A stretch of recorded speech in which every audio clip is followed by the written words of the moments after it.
కృష్ణా జిల్లా గుడివాడలో ఈరోజు వైఎస్ఆర్ కాంగ్రెస్ పార్టీ ముఖ్య నేత మరియు జడ్పీ చైర్మన్ అయినటువంటి ఉప్పాడ హారిక గారి మీద, వారి కారు మీద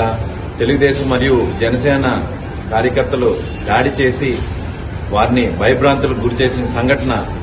తీవ్రంగా మేము ఖండిస్తున్నాము. ప్రజాస్వామ్యంలో హింసకు తావులేదని పదే పదే ఎన్నిసార్లు చెప్పినా సరే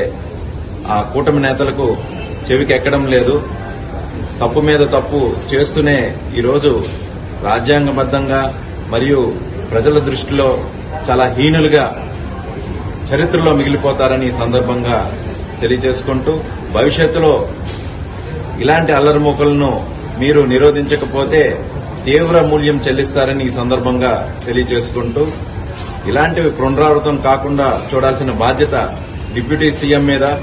సీఎం మీద మరియు హోమ్ మినిస్టర్ మీద ఉందని ఈ సందర్భంగా తెలియజేసుకుంటూ, ఇలాంటివి పునరావృతం కాకుండా చూడాల్సిన బాధ్యత మీ మీద ఉందని మరొకసారి తెలియజేసుకుంటూ